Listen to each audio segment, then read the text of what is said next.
उत्तर प्रदेश विधानसभा चुनाव में 5वें चरण के मतदान वाले क्षेत्रों में अयोध्या भी शामिल है।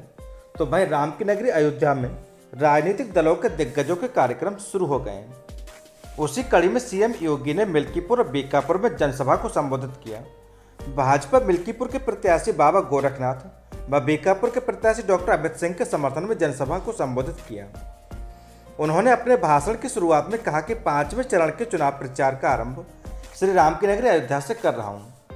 अयोध्या पहुंचे सीएम योगी आदित्यनाथ ने अपने संबोधन में जिक्र करते हुए कहा कि राम जन्मभूमि मामले में कांग्रेस सरकार ने राम मंदिर पर ताला लगवाया था, वहीं समाजवादी पार्टी ने राम भक्त कार सेवकों पर गोलियां चलवाई थी।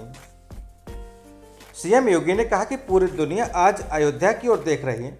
अयोध्या का मतलब राम मंदिर से है। अगले वर्ष तक यह भव्य मंदिर बनकर तैयार होगा।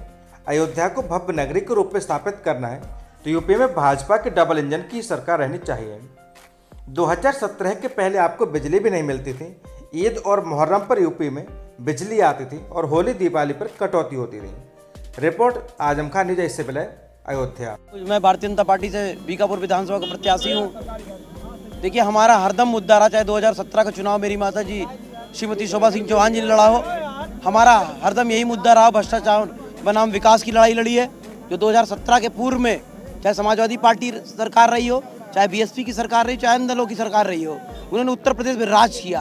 2017 से पहली बार ऐसी सरकार है भारतीय जनता पार्टी की जिन्होंने सबका सम्मान किया और सबका विकास किया। विधानसभा में कई हजार लोग उमड़े और उन्होंने जो राम जन्मभूमि मंदिर का निर्माण किया और गरीबों की कल्याणकारी योजना चलाई है, इसको जनता सुन के जा रही है कि भारतीय जनता पार्टी को जिताने के काम करेगी। विपक्षियों के लिए क्या संदेश होगा आपका?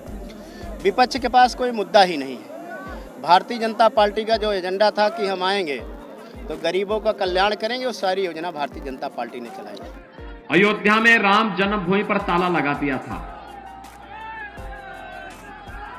समाजवादी पार्टी की सरकार के समय राम भक्तों पर गोलियां चली थी और सैकड़ों राम भक्त मारे गए थे।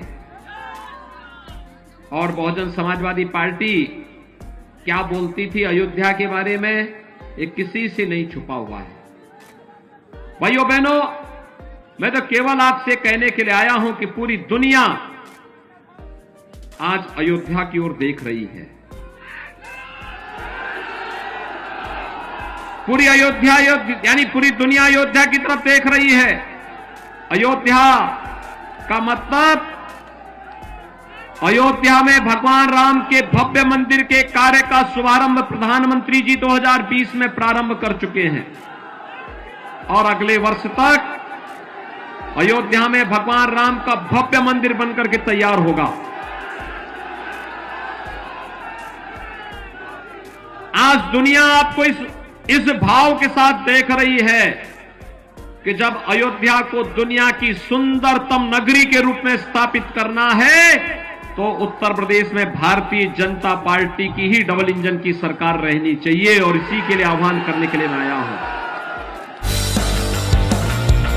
उत्तर प्रदेश के प्रभु श्री राम की नगरी अयोध्या जनपद में जनसभा करने पहुंचे भाजपा के वरिष्ठ नेता लक्ष्मीकांत वाजपेयी ने सपा, बसपा व कांग्रेस पर निशाना साधा।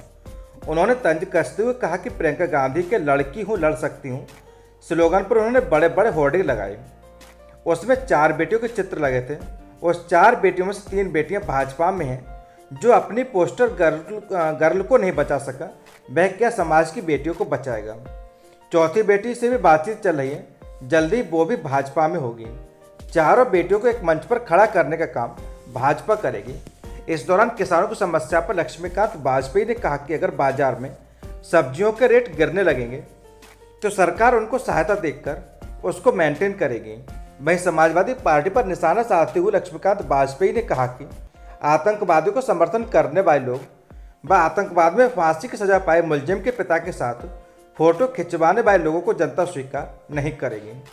अभी जनता को तय करना है कि मुख्यमंत्री आवास में नवरात्र में कन्या पूजन या मुख्यमंत्री आवास में ईद के समय में रोजा इफ्तार, पेंशन बहाली पर लक्ष्मीकांत वाजपेयी ने कहा कि समय आने पर सरकार विचार करेगी।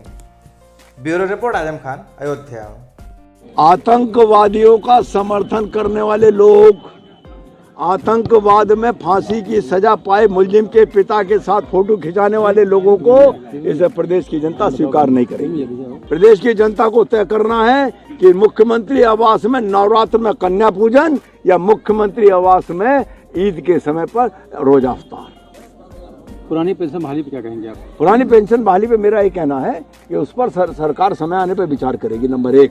लेकिन आज चुनाव के मौके पर हम कुछ नहीं कहेंगे। सरकारी कर्मचारी को जो इतना सस्ता और हल्का समझा अखिलेश यादव जी ने, सरकारी कर्मचारी भारत माता के साथ समझौता नहीं करेगा।